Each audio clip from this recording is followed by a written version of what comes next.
So guys, I removed the blower motor. I want to show you this one's working or not. This is the old blower motor. So you need to switch on the blower motor switch. Ignition on first. Then AC on. I have a 4 bars of speed of blower motor, but the blower motor is still not working.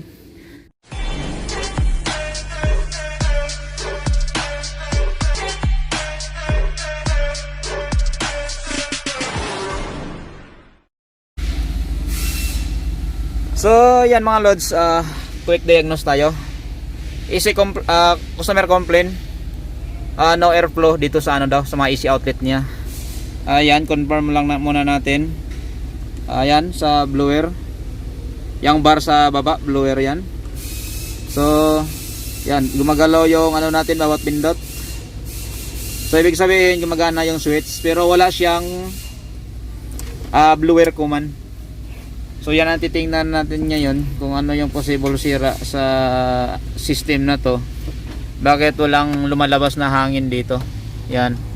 So, itong ano to siya, module operated na tong aircon system natin. Yung blower motor doon banda na location sa ilalim niyan, tanggalin natin. Yung blower motor diyan, module operated. So ngayon, ino-operate natin ito sa taas, gumagana naman yung mga switch niya bawat command natin. Ito isa sa temperature. Yan, nakita nyo, nag-change yung temperature. So itong sa medyo na siya na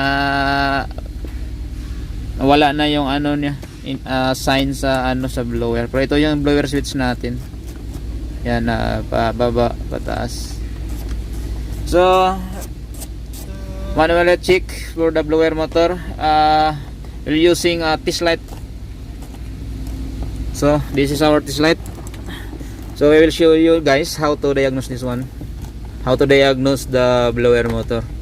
So it's very easy. So just follow our procedure. This is not a common problem. Some vehicle only. Okay guys, we are here now, the location of blower motor. So all the motor operated, we need only power and ground. Sometimes powered and ground supplied by module, not direct to the fuse block, not direct to the battery. So especially module operated system, module operated vehicle, mostly provided by the module, power and ground. So we will check guys if this module is supplied power and ground to our blower motor. So we need to remove the connector inside. So the small one, this is our blower motor. This is the one. Give me lights.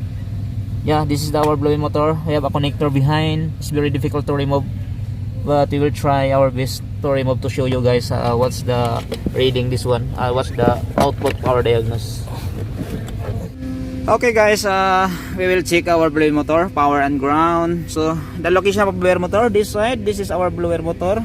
So we remove the connector of our blower motor. This is only 2 wires, black and violet.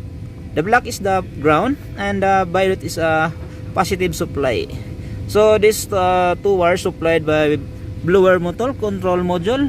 This one, our blower motor control module. So guys, we will check this one if we have a good supply for these 2 wires from our module. So how to check this one, I will show you guys how to check. It's very easy.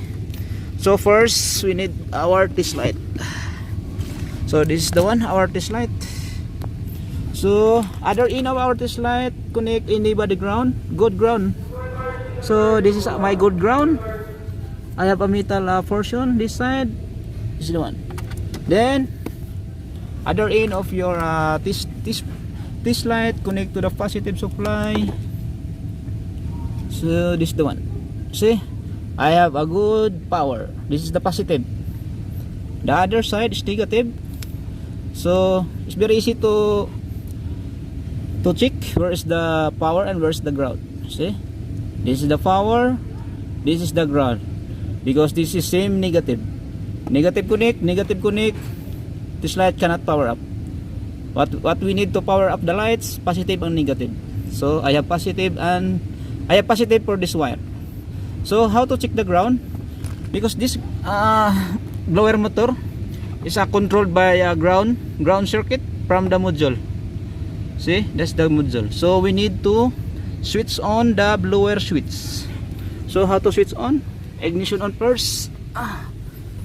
Ignition on. Then this is our it's back control module and the controls. This is the blower switch. This is the power O2. So now I have 3 bars of blower speed. I can make higher up. So now blower motor switch is on. So we will check this side, guys. So how to check this ground? It's very easy also. Get a wire. This is a small wire. So other side, put inside. See? Now I connected. Other end of your test light, remove and put the end of this wire. And this is our ground. So other end of your test light, connect to the ground from the wire, this one, the black one. And other end of your test light, connect to the positive, this is the one, the violet. So now I have a good power and ground. See?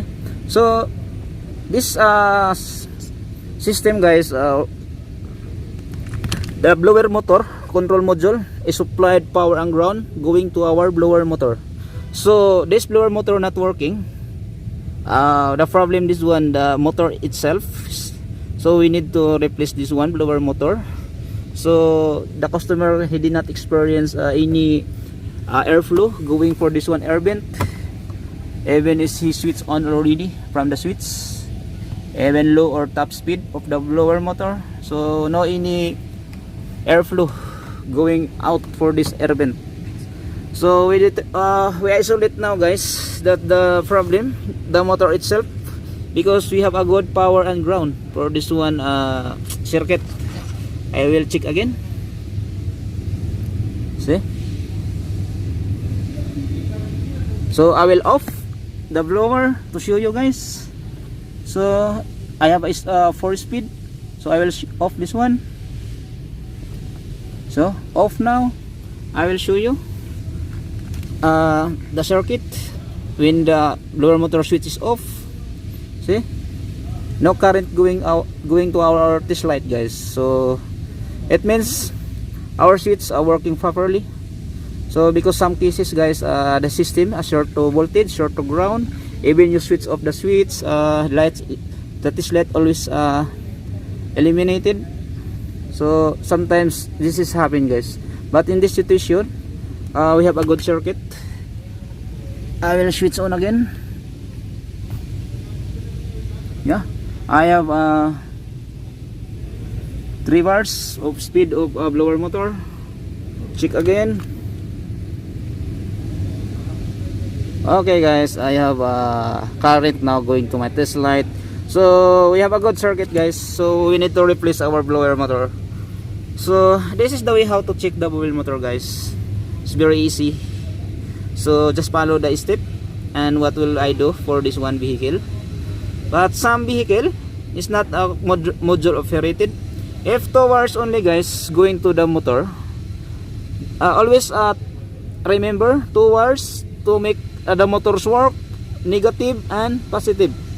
Most common color, the black, is the negative, and the other side is the positive. So either this one negative controlled by module or positive controlled by module. It depends the situation, guys. But in this situation, this circuit negative controlled by our module, and the positive is always a supply when you switch on the blowers, guys.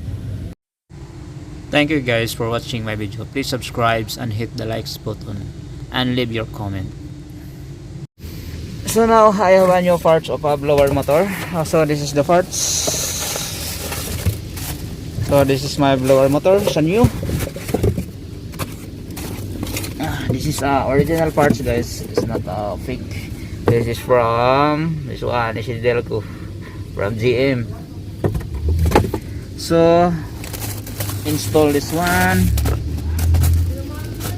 install the socket. But be careful guys, for this one motor, because this automatic on after you switch on the blower motor guys. So like that, observe, I already switch on, ignition switch on, blower motor is off for now. I make on, then observe the blower motor. See, it's working now.